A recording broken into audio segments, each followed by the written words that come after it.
Hello everyone, my name is Samuel Barker from the folk rock band Brightwire. Welcome to our new podcast called Music in the Minor League, where we talk to bands who are still grinding it out in the minor league of music. What is the minor league of music? Well, we're talking about those bands still out there playing dive bars, farmers markets, breweries, and the like while living out of their vans, as opposed to those riding buses and playing your local arenas or sheds. To kick off the podcast, we, the members of Brightwire, discuss what led us to playing music, our old bands, and ultimately our path to Brightwire. Before we get to that, we do have a few housekeeping items to get out of the way, but we'll keep it brief. First, if you like what you hear, please subscribe to the podcast and tell a friend about it. That's the best way to keep this going and to find listeners. Second, if you like the bands and the music we discuss, please go follow them on your streaming network of choice. That really helps a lot with finding new venues to play and reaching new audiences. Finally, if you're interested in seeing our band, we'll be out at Ronnie's Hog Heaven in Dickinson, Texas on December 10th with Whiskey Dick and the subjects of our second episode, Grifters and Chills. This will be our last show of the year as we start working on some new recordings.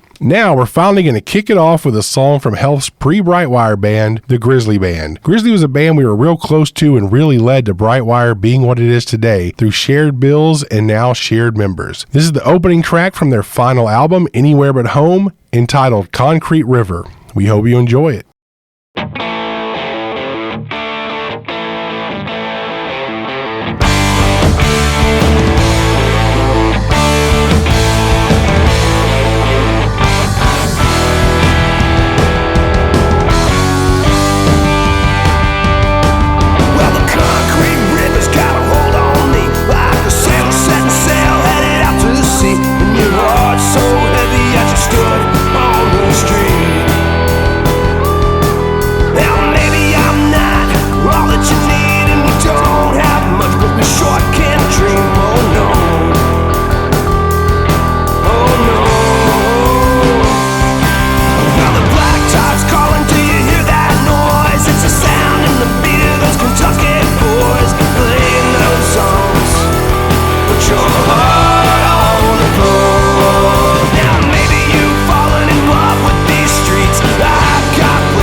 All right, man. Welcome to the first episode of Music in the Minor League. We're Brightwire. We're the band that's going to be doing this. We'll be talking to local bands and artists about what they're doing. All the people who are in the minor league bands that aren't quite up into the majors. You know, people doing it in the streets and the clubs around here, playing your farmers markets, playing your tiny venues, not the people who are playing all the Ticketmaster venues and things like that. So just like everything we do in this band, I come up with an idea and I just walk in. I'm like, well, here's my part of it. Y'all figure out your part on your own. So I'm joined by Kim Barker. And what do you do, Kim? I'm a singer and a songwriter. I'm Michael Helfenstein. I'm basically just the comedic relief. True, but you know, also adds those tasty dobro riffs. If you say so. Right. So the point of this is, like we said, to come in and talk to some people, gives us a chance when we're not playing to kind of spread the word. A big deal with people who are at our level, I guess, is a lot of people don't want to take time to talk to you because they're trying to talk to people who are going to get them as much press as the press outlet will get. You know, you want people who are going to bring you up with them, I guess, and we're just worried about getting the word out on people, man, so you can learn about all these great small bands that are out there in the Houston area and eventually beyond. So we figure we would kick it off with just a little breakdown of us and how we got here. So we're going to start by hassling Mr. Michael Helfenstein. Yeah, I was going to say, thanks, bud. So anyway, probably more so than either I or Kim, our good friend Mr. Michael Helfenstein has been playing in bands since he was but a wee lad. Yeah, I think I was 14 when a friend of mine was like, hey, man, I see you play trumpet. How about you play a bass and get girlfriends? And I was like, well, sign me up. And so I played on a borrowed bass for my first show. And from there, I just started throwing money into an endless pit called music. And it hasn't paid off yet, but you know, I've had some adventures. It's been fun. I've been doing it for, I think I added it up today. I think I've been doing it for almost 30 years now. You know, that's a long investment in anything. Yeah. You know, some marriages don't even last that long. But yeah, it's been cool. So I did bass for a long time in quite a few bands, and then I took a break from it for a while, and some friends of mine had a country band and they needed someone to be a sound guy. So I was like, I'll do that. And then one night we got done with a gig and the guitar player was like, hey man, you need to learn how to play this, and throws me this little bitty tiny case. And I thought it was like a pull stick or something. I was like, oh, cool, I can do that. Opened it up, and it was a 6-string lap steel, and I didn't know anything about it. And he was like, well, you can find some videos online and stuff. And he goes, and also, by the way, in a couple months, we're opening up for Billy Bob Thornton, so why don't you figure out how to play that thing? And so I did, and I kind of taught myself, and I still teach myself. I don't think I'm But to catch you real quick, so that in the future, Billy Bob will not attack us, we are talking about the Boxmasters. It's true. Containing Tom Petty-like musical artist Billy Bob Thornton. Yeah, true. And he was actually the drummer for that group in the studio, and then live, he's just the front man. But anyway, so I learned how to play a 6-string, and then I graduated to an 8-string double neck, and played in country cover band kind of thing for a long time. And then I got with a band called the Grizzly Band just to do an album with them to help them on a couple songs, and they liked my playing and I liked their music, so ended up doing a little more, just did the whole album with them and toured with them, and ended up leaving the country band and going punk rock, which was great with a steel guitar. It's country punk, but yeah. I mean, it was weird. Did an album for Altercation Records, and then did a bunch of touring, and that kind of came to an end, and Brightwire was needing someone to add a little sparkle to their music, and so they swooped in and grabbed me while I was in transition. I think my exact text to Chad when he told us that Grizzly was breaking up, or the Grizzly Band, but when I first met them they were Grizzly, was, so what you're saying, there was no like, oh, it's a bummer to hear. My response was, so what you're saying is that Helf, Scooch, and Nate are on the market. Very much so. And Keep I was classy. Up. Yeah, I mean, hey, get it while you can, right? But no, it's been a blast, man. I figured I would just do this for a little bit, and then it just kind of became my thing. And it's been interesting kind of doing this, because the first album I did with Brightwire, I really didn't write much, because it was just like, we need you to throw some stuff on here. And then when we did this second album, the recent album,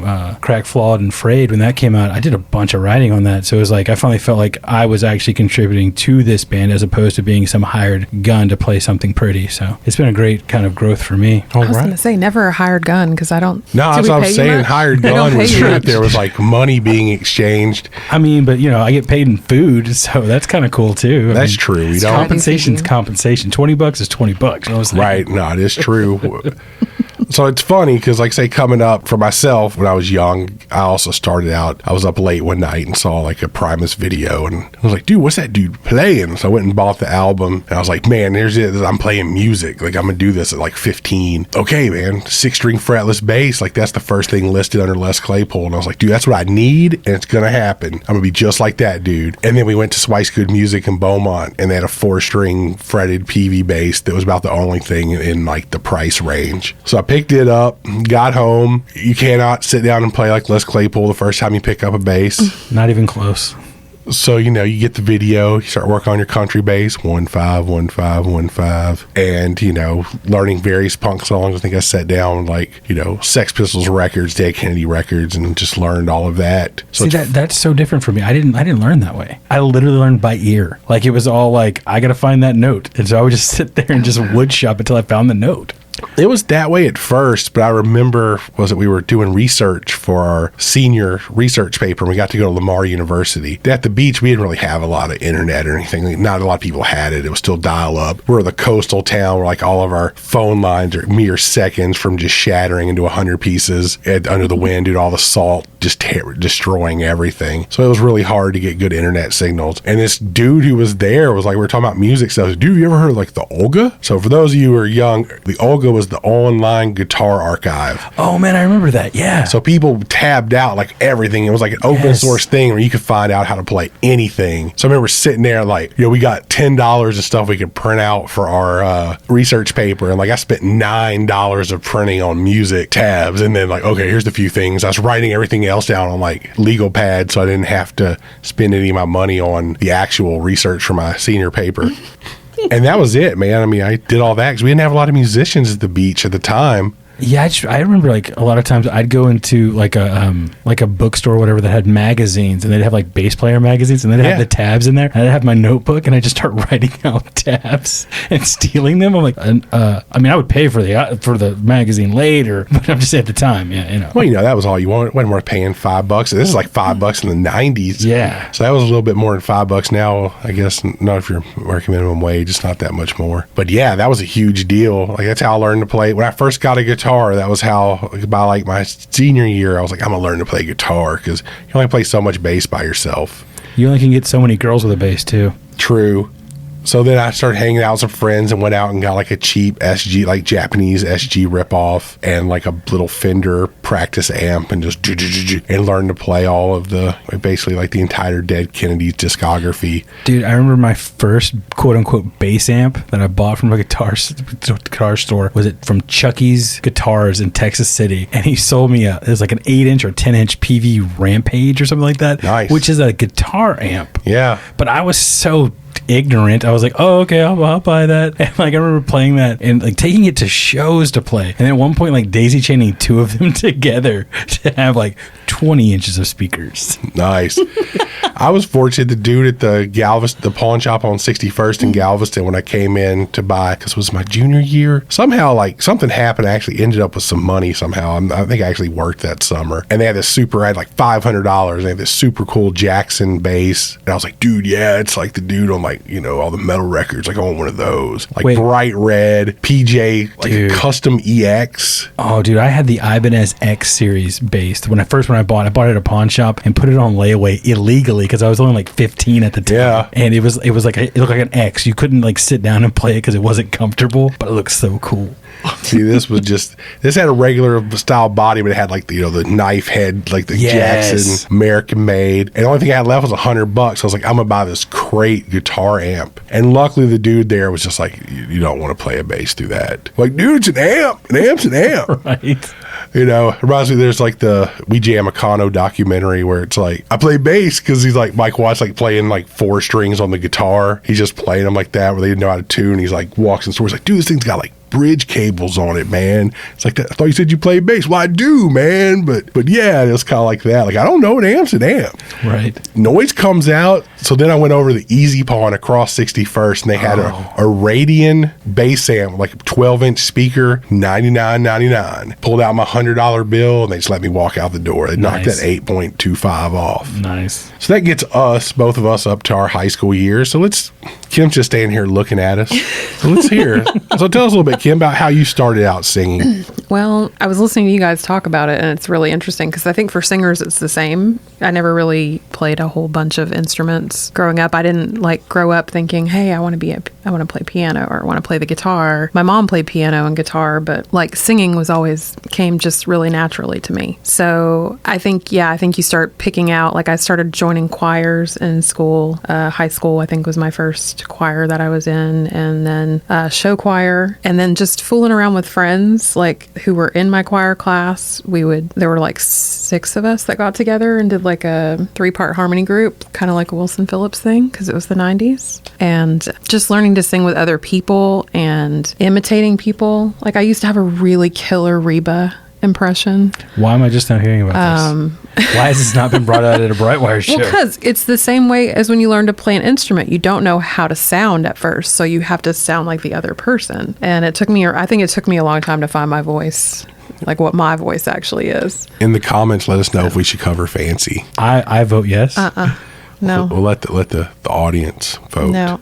I actually tortured Sam with a ton of Celine Dion the other day because she was like very much, I was like, if I can sing with her, I can sing. So yeah, that's kind of like the speed metal of vocalists. That's Yeah. true. I mean, it really is. It's very technical. But I grew up listening to Barbra Streisand and, like great Broadway singers. That was what my mom exposed me to. See, it's funny that we grew up listening to a lot of that same stuff, and I did it as like, in my mind, it was like, my mom hates me and this is what she's making me do. Right. And with you, it was like, this is great. Total different perspective on that. Yeah. That's why when she was jamming it all the way on the other, like a couple weekends ago, it was like, I've been tuning this shit out since I was 12. You're like, why is she mad at me? No, What did I thought do? it was going to bother him. He just...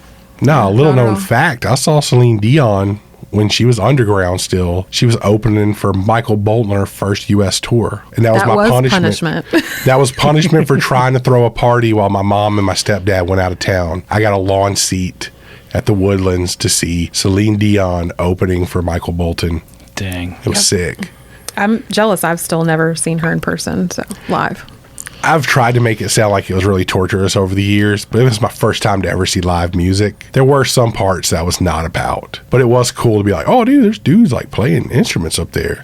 Right. I have a bass. Look at that dude. He's playing that. Like, that's pretty. He's playing a lot of notes. Right. And then what? That's pretty Celine's good. probably younger than you or around your age. She was. I mean, she's older than She was me. young. She's not. No, I mean, I was like 12 or 13. Her first U.S. 14. tour, she was pretty young. Yeah, but she was still like, she's older than I am. She's Okay. older than you, probably. I don't know. That's where we'll use Health as our fact checker. Oh, are I see you him on the Googling it? phone. Yeah, why not? We have. Okay, Google. It might be just because she's like starving herself to death. She looks older, but there She was born in 68. Oh, okay. So Yeah, she was 11 years older than me. Good Lord. Yeah. Okay, yeah, so totally confused. Let's just... She's edit rocking that part 54 out. right now.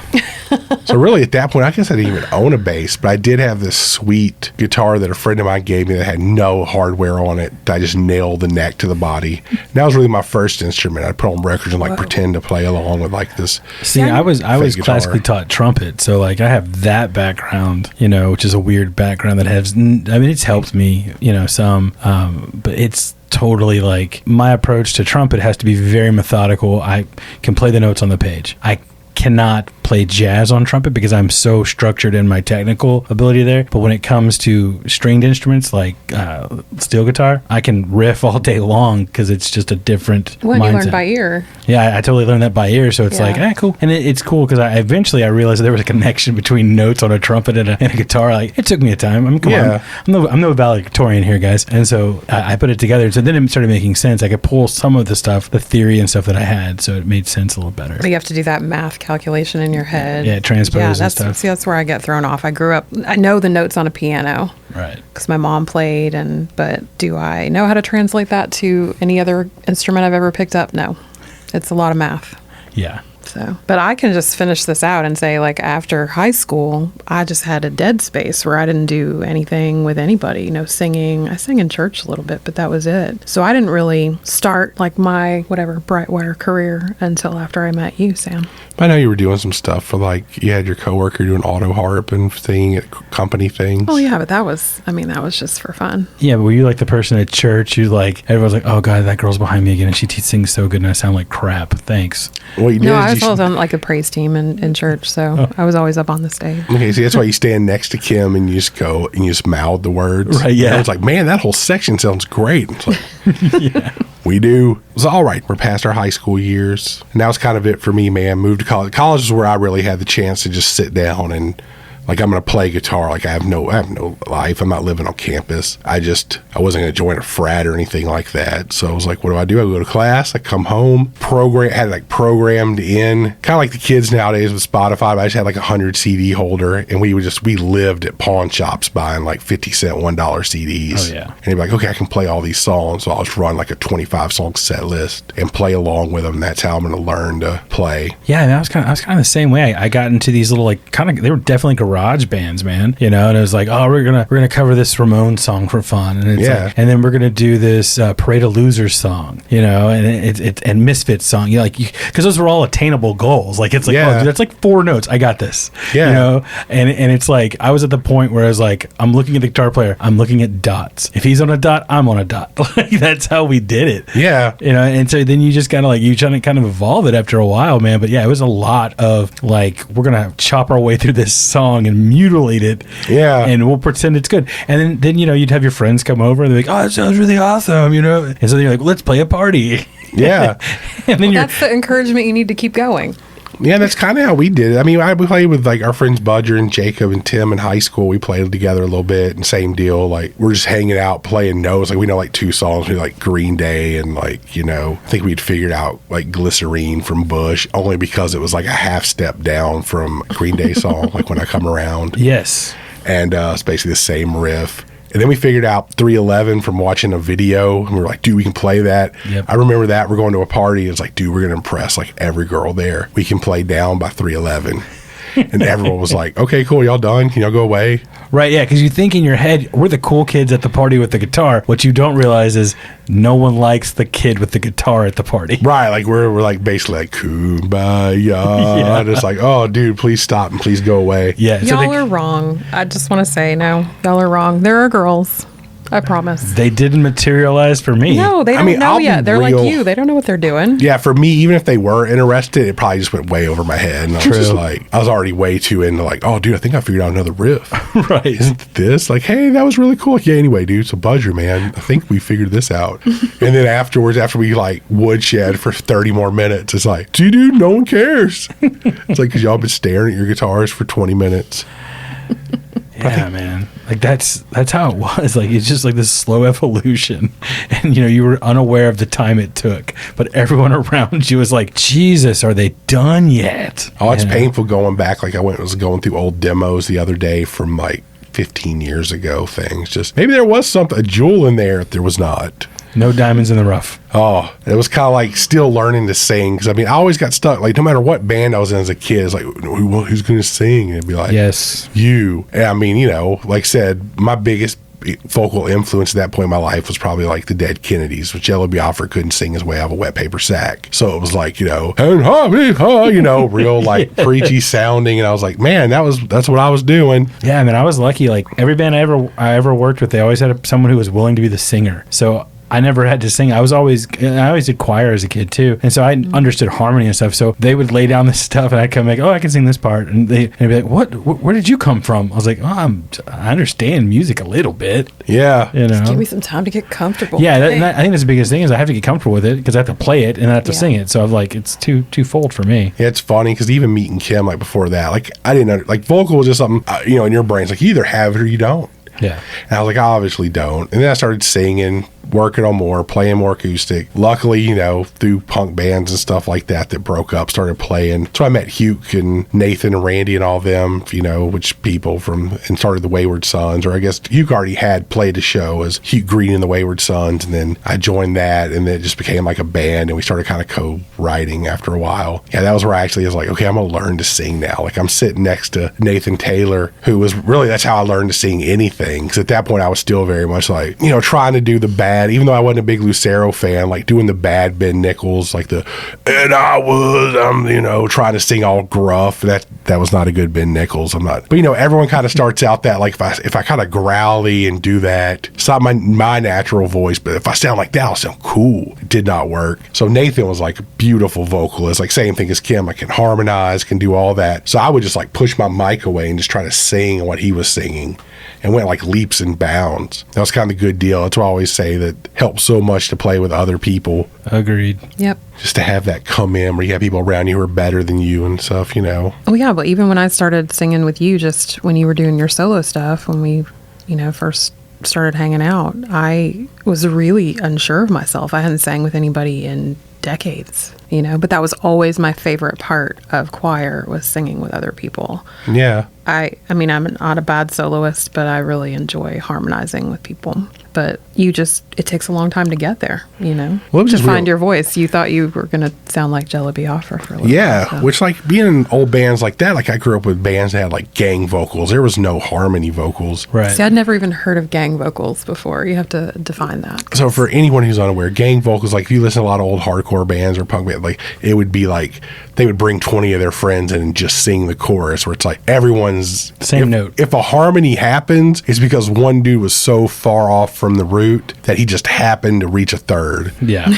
That it was just like, it was not on purpose. Yeah, like Bro Him from Pennywise. Right, yeah. That's the one that always comes to mind, because that chorus there is like all your friends. I mean, you can hear bottles clinking in it too. Yeah.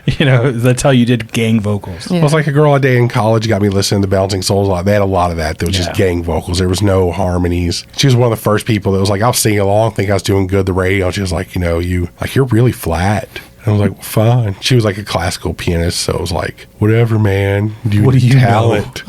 Yeah, thanks for telling me, but not trying to help. No, it was great. It was always a good point. I learned a lot, just in the little time that I was around her. Just, picking up musical things, the way she would talk about stuff. It also caught me from being as pompous as I would like try to pitchfork people. Like, oh, dude, this is really like a minimalist band, and the way they do these odd time signatures is crazy. And they'd be like, oh, what's the odd time signature? Dude, the odd one. 4/4. It's odd. I read it like in a magazine. That one that adds up to 7. Right. So it was good to get rid of that, where it's like, yeah, I really don't know what I'm talking about. Having someone who knows, where you can kind of fake it, and I use big words. Yes. So I'm obviously deep. I'm dating a musician. Have you seen the guitar? Like I can play G, C, D, E, and A. I use a tuner, okay? Like I'm on a whole other level. Do you know that if you play the 5th fret on each string, that it's like the open on the next? It's amazing. That's real deal. That's like real musician shit happening right That's here. That's theory right there. And then really, it's another thing when I got to move next, really what made me move next level as a musician was the death of like tablature. And people started just putting lyrics with like the notes when they happened. Yes. And so then it was like, okay, F sharp is here. So then I started learning where it's like, okay, which was great, because then someone could walk up and be like, okay, this song's E, D, C. Like, oh, okay. Yeah. And you could play that where you knew where every note was all of a sudden. Yeah. Once it started making sense, it's like, oh man, I feel like a real musician. Yeah. Like someone says, yeah, we're going to play a C. And I'm like, I know where that's at. Do. It's like, yeah, dude, what yes. up? I can do that. But it was kind of bring it back around to talking about the gang vocal thing. So I remember my ex-wife could sing, but she was a lead singer, again, like a lead vocal. She didn't understand harmony and things like that, which neither did I. So when she kept singing, it kept phasing out and stuff on recordings. I'm like, well, how is this? It's another voice. How does this happen? And it's like, oh, because she's singing the exact same note, the same inflection and everything. And I remember just always be like, I don't understand what's wrong. I would do like a bunch of effects so it wouldn't like sound weird, reverse phase, all this. And then with Kim, it's like, oh my God, what are you doing? Like, that sounds amazing. Like, that sounds like real deal. It's like a no effects record. No, I'm just playing. That was a bad fuck joke where it's like they actually did harmonize. But, but it did. You sound like an Epitaph band then. It was like, dude, like harmonies. Yeah. Real harmonies. And that kind of like brought us next level. So that was kind of cool, where it was like, dude, Kim knows what she's doing. I don't know what I'm doing. Whatever, dude. I don't really. You asked me once how I do it. I don't know how I do it. That's what I learned when I was growing up. Well, yeah, but you understand how it works. I can sing a note. But I'm like you. I can find it in my head somewhere. Yeah. But sometimes I can't find it. sometimes I'll just get really frustrated when we're recording and be like, I can't find the note. I don't know Yeah, where the then note you is. have your Nana tantrum. You go, What we call that, a nantrum? yes. So the point nantrum. being, we're not, We are not classically taught we're musicians. not classically trained musicians. With anything we Exactly. do. But which is fine, because our But we deal freaking love this. has always been like, Yeah. we're playing songs for regular people. We are regular people. Yeah. We spend time. I'm still learning to this day. There's points I've realized in recent times I've actually gotten, the better I've gotten at playing our songs, like the worse I've gotten at everything else, because I don't play a lot of other stuff anymore. Yeah, that's what you put your time into. You're right. So it's like, oh, dude, I'm gonna sit down and play all these old like songs, like all these runs and stuff I used to be able to play. It's like, dude, like single note runs are hard now. I've played just chords. Because with us, it's like I feel like I'm the bass player and the guitar player, so I've got to hold the rhythm Right. and the bass. Plus, I don't want to step all over the sweet dobro runs and Right. what Kim's doing. So that's important. So anyway, let's go back to, more of the past. We're still talking about the band. So it brings me to I had a house fire, lost all my stuff, or a punk band I was in broke up, and I got hit up by Hugh Green, which I was talking about earlier about, hey, I'm starting this I have this band, I'm looking for a bass player. Do you know anybody? And we just hit each other up on MySpace. Like he had started. Dang, we brought it back to MySpace. Well, it was funny. He just was going around just adding bands. So I had the punk band, but I'd also been working on some acoustic and banjo stuff, before I really knew what folk punk was, ching ching ching. And been working on that and made a little band page, which was oddly enough, it was Brightwire. So it was just that was my solo thing I was doing for a while. And it wasn't real. I never played a show. I just did all these little oddball things to put out there. And he just added me. I was like, you know what, dude? My house is burnt down. One of the two instruments that survived was a bass. I was like, dude, I got a bass. And the bass head, luckily I'd pulled out this bass head I had. And I had this PV cabinet that was amazing. It made it through the fires. It had been through 2 house fires. And I actually, out of the fire, it had been taken and set in front of the house and set outside during Hurricane Ike. And it set outside, got put in the garage, sat there for a couple months. So I think I started playing with Hugh around December. Set the head down, plugged the speaker cable in.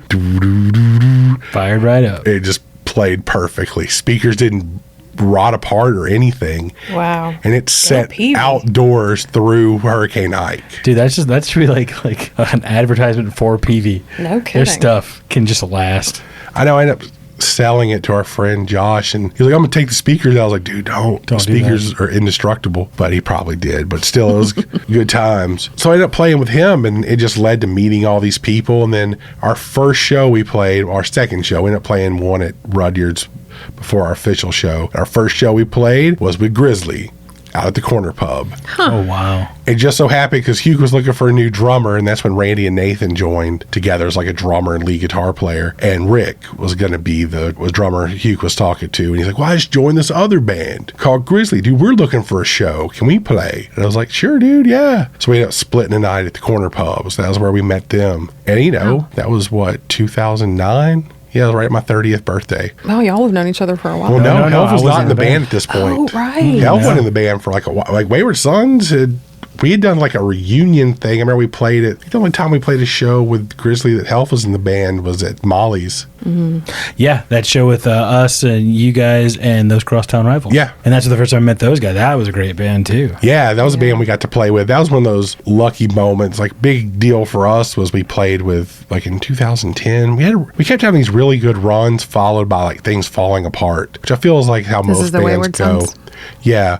Mm-hmm. It's we had this good run here. We played Lukenbach, Texas in 2009 and played all these great venues. And then Randy quit. And then we found another drummer finally. And then he quit. And then so we did a whole tour the next summer as just me, Nathan, and Hugh playing songs. And then we went all over the Midwest and came home. We found another drummer. Got together, we played with Drag the River, which is where we met Mark Potter, who was one of the people from 9bullets.net and all that. And then through him, we ended up getting on the show with Grizzly and Two Cow Garage. And so we had all this stuff. Man, everything was just blowing and going. And then our drummer went psycho a little bit after that. And we played with Tumbledown, too, which was Mike Herrera from MXPX. So we're getting kind of in that punky country thing happening. And then, then Kevin freaked out and quit the band in the middle. I want to say it was we had a bunch of shows lined up. And then he came back because I was like, dude, I'm out. It got weird. It was just a lot of weird personal stuff. and that should not have been personal stuff, but so it turned to a mess, and then but it worked out good because then we kind of did solo stuff, and eventually that led me to doing a lot more solo stuff and touring, and then me and my ex-wife got a divorce, and then I started dating this little sweet lady that about 5'2", little tiny hobbit person came into my life and brought all the other beautiful songs. Yeah. Well, I tried. Well, yeah. And then it was cool because we were doing like solo. We actually found some flyers going through our closets. We didn't have a show last weekend, so we, actually went through our closet and cleaned it out for the first time in years. And we found all these old Samuel Barker, Kimberly Daniels tour, spring tour, this tour, blah, blah, blah. That with flyers we had printed up to send out. Yep. And then Kim actually started writing a few songs because I was just like, man, it'd be really cool if you wrote some, you scribbling words all the time. Well, yeah, because the handful of times we played with y'all before y'all really started, like, she would be on stage and she would kind of sing a little bit. Yeah, it took a while before she got to where it was really like, okay, I'm going to sing harmonies all the time. Yeah, I remember everything. that. Yeah. And it would change. Like each night, it'd be like, she would sing all these harmonies on one song. The next night, she wouldn't sing hardly anything on that song. And it'd be like, hey, yeah, man. I was super unsure of myself in the beginning. I hadn't sang Remember with when you anyone did in a this long last time. week? You should do that now. Yeah. It Yeah, took me so- a while to get comfortable again, like asserting my voice and yeah. Well, I always tell people, man, the first time I played in bands, like noisy bands, like all this stuff forever, sang in those bands. First time I got up on stage alone with an acoustic, I thought I was going to pass out. Like, it was scary. So it's like, man, when I make a mistake, there's no one else up here that's going to be able to hide it. Like, it's like, oh, yep, he screwed up. Oh, yeah. He hit the wrong note. It's not loud enough to not hear when I went, Well, yeah, that's like when me and Chad from Grizzly Band did a 2-man acoustic tour. We just did it to demo out some new songs for the next album, and we decided to do them like in Boston and all these play. And you're playing these venues where you know no one. And you're just like, this could be really good or really horrible. And if we screw this up, there is no, I can't do feedback or something cool to make this go away. It's like, that note's going to be there. That's how it's going to be. And, and so, yeah, when we do the acoustic stuff, man, it's a lot harder than like being in a rock band. Oh, yeah. Like when we're out there, like if it goes wrong, it goes wrong. Yeah, you hear it. Yeah. It's usually my fault. That is true. It's usually where I'm like, what's that dude over there doing? Captain Distraction. Or if there's a TV in front of you in Oklahoma. Hey, at least we got that out the first night of tour. It was fine. But yeah, that is an issue. But, it's good. I've also learned, one thing I've learned from this tow, and I always tell new people who come up and ask for any sort of advice, like kids or anything, like you're going to make mistakes. Get over it. Like, it's a very human experience. I used to do music press and everything, and being a musician, you won't hear it, but you could always tell when, like, one of the guitar players' head whips over and stares at the bass player kind of shrugs. And you're like, okay, I didn't really hear it. And I know this band, but that dude made a mistake. And I could tell by the way they looked at each other. Oh, yeah. And I mean, there's no band that I've seen. Like, I've seen people up to like, Metallica, or it's like, and just kind of, that's a couple notes they just have to slide down. It's like, but it happened. It's hard to pitch a perfect game. Right, but it's not like you're playing with Chuck Berry, who would, if you drop the note, he'd take money out of your pay for that note. Yeah. That's a different story altogether, I mean, there are nights we do it. Normally it's the night I realize, like, do I have not made a mistake tonight? Great. And then, like, with one verse left in the last song, it's like, how's the song go? I don't know how this song goes. I just sang the same chorus 4 times, but I don't know how it goes this 5th time. See, that's why I'm glad I'm not a front man. I can't take that kind of pressure. I'll sit there on the dobro looking down, not having to look out at people. Yeah, it's just hard because I always don't want to keep my eyes shut the whole time. But then it's like, oh, what's that dude? Is that dude about to fight that dude? Oh, you guys don't know the imagine everybody in their underwear trick? I mean, there's some people I don't want to imagine in the underwear, though. But it helps. I'm just saying. And also, my choir teacher used to also tell us how to look just over everyone's heads. So not looking specifically at the person, but just above their head. But it looks like you're making eye contact. But see, the problem for me is I have no frets on my instrument. So, I don't have that reference point with my fingers. Oh, yeah. Well, you definitely need to look so I look down. You're welcome, by the way. Yeah. If I didn't, thank you. Yeah, it'd be really bad. Appreciate that. Where for me, it's like there's this whole show happening for me as much as for them. So it's like, I can't not watch it.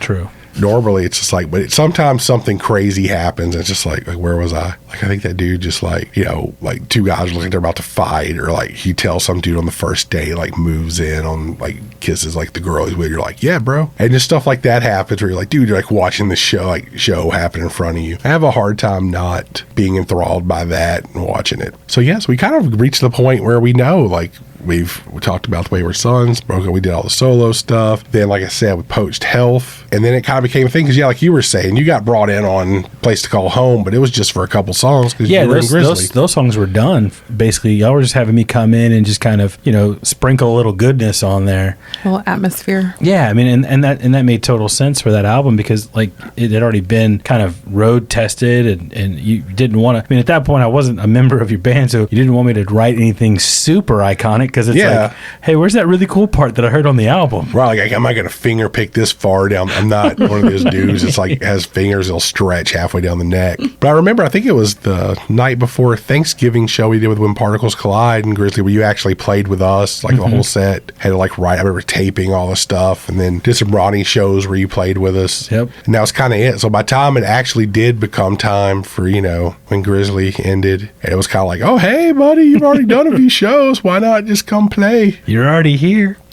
Let's keep going with Brightwire. And it was good not having any unrealistic expectations of like, dude, I'm gonna make a ton of money and this is gonna be the best and we're gonna be so famous. It was like, no. That's true. We actually have discussed like about how lucky we are that we all kind of have the same approach to it. Yeah. And that we're not, there's no stress about that kind of thing. We all do it because we love it, and no, we're here because we love doing it. Have a lot of fun playing with each other. And I don't know what else I would do otherwise. I'd probably be divorced if I didn't play music because Amber would have left me at this point. Because apparently I'm really intolerable when I'm not playing music. I didn't realize that because I was in a band for a long time, like high school through college, and right as I graduated college, it just kind of like. We kind of just had this falling out, and I was like, I'm just done. And so, like, I mean, this was a touring band, and so I had all this gear, and so you take it into your garage, and you just kind of sit there, and you look at it, and and what do you play? Well, you play the songs that you used to play with that band, and so then you get pissed off because you're not playing in that band, and then you try to start another band, but you realize you're just trying to replicate the bands you were in, and it was just, and Amber said, she goes, yeah, you were miserable to be around for a while. Oh, I'm sure I was the same because, I mean, same deal. I ended up having kids and everything. And it was like, I remember, like, I'm never going to play again. Like, it's over. Like, I had one cheap acoustic or whatever. And then I started then they got old enough. We're like, okay, they're little people and they'll love going out and doing this. So, I was able to do stuff with them. And it was like, okay, cool, I'm back doing this. I mean, I went from like, basically life's over. Like, there's no joy. Just have these kids and I'm married. It's great. Got these albatrosses around my neck. Which I say that, but I mean, I loved my kids, but I'm sure they were tired. It's like, Dad makes us do everything with him because he has like nothing else. It's like, come on, children, we're going to the store. Come on, children, we're going to go to the park. We're going to go hang out here. They're like, Dad, don't you have friends? Like, dude, why don't you go play that guitar that's in your room? Let us play with our toys without you. Come on, kids, let's play Legos. Like, I don't want to play with you. You're old. So I was like, well, cool, man. So I think it's good. And I don't know. I mean, for you, Kimberly, how did it make you, why do you like performing and playing and doing music? I think for me, it's just been like fun getting back into singing with other people, which is really fun. I know that Health probably laughs about how excited I get when you like write a harmony part because I like to sing with other people. It sounds really cool to hear that other element that you can't bring to, well, not by yourself. Right. You can't do it by yourself. When you're performing live, you need other people. So I think that part of it was probably my favorite part. It always has been. So getting back to singing with other people. I've also really enjoyed stretching my legs as a baby songwriter and writing all my Taylor Swift I Don't Like You Anymore songs, and just shake it off. I'm still just a teenager when it comes to songwriting. So all the red flags. Yeah. All right, we're here playing with Kim about her song, how she's going to run away and she's better by herself. 1, 2, 3. Right. What's really funny is, so you brought up that song that we just started writing together not too long ago, and I read through the lyrics the other day, and I was like, oh my God, this is almost the exact conversation that I had with my ex-husband when I left him. Like, it's weird how that kind of stuff like comes back, and you're like, well, I didn't even realize I was saying that or putting that together. And it's relatable. I remember reading that thing where John Moreland was talking about years after he wrote a song being on stage singing it. I'm like, oh, dude, that's what that was about. Like, I thought it was this, but then it's like that vision pops in your head. It's like, I guess I was harnessing that. That's a trip. I didn't realize it at the time. So I think that's the fun of it. Because plus the songs constantly change. You're playing them 100 times a year in front of people. And there's points where it's like, how do you keep doing it? It's like, well, because the stories kind of change and the things that kind of how you approach it. So it's kind of cool that they kind of grow over time. And even what's on record will change. Like you won't play it exactly the same or sing it exactly the same. I think that's been my favorite thing to realize about live music is that it does not have to be the same every time. And I think at first it was frustrating. As like a harmony singer, it was frustrating when things would change on me because what I sing relies on what you sing.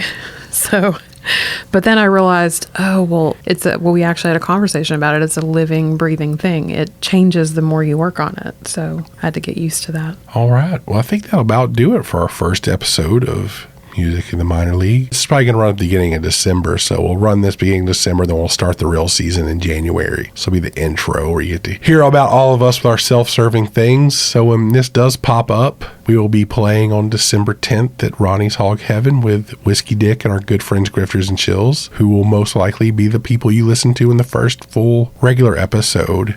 Bringing you some cool bands. Heck yeah. All right. See y'all. Thank you for listening to this episode of Music in the Minor League. If you like what you heard, please share the podcast with a friend. That's the best way for us to reach new listeners. If you enjoyed the band featured today, please follow them everywhere you can online and on your favorite streaming service. Now we leave you with a song from the featured artist today, which is us, Brightwire. It's the full version of today's bumper music called Better Off Gone from our latest EP, Ghost Best Left Alone. We'll see y'all next time.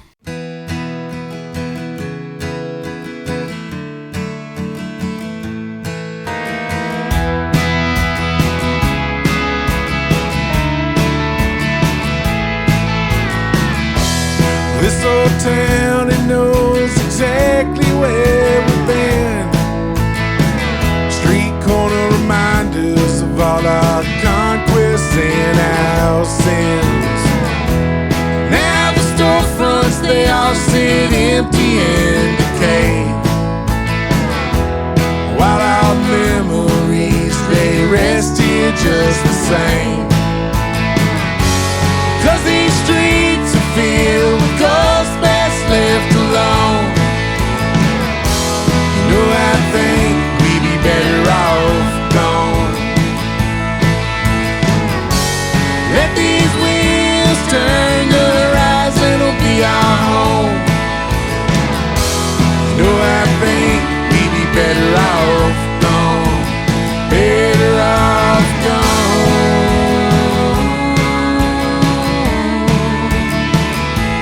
Better off gone.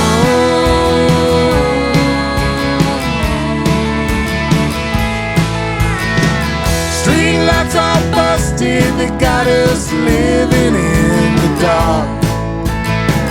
I know there's a light out there, we just gotta find the spark. And there's no future when we're dwelling in the past. There's a whole world out there, let's go and make our path. 'Cause these streets are filled with ghosts best left alone.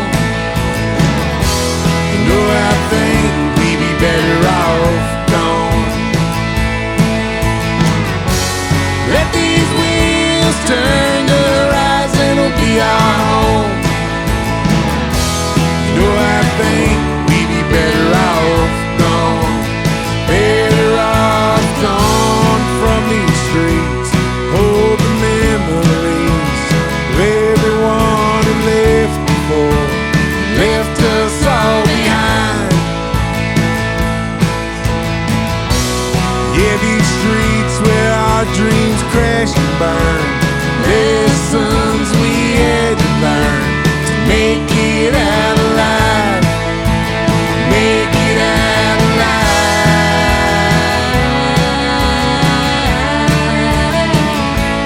Out alive.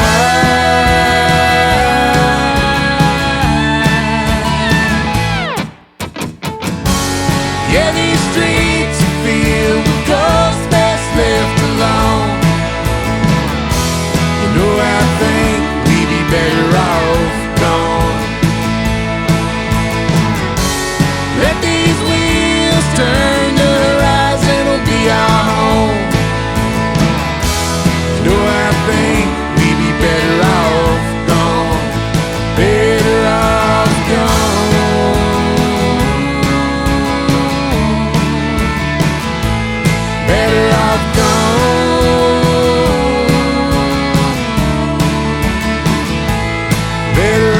gone.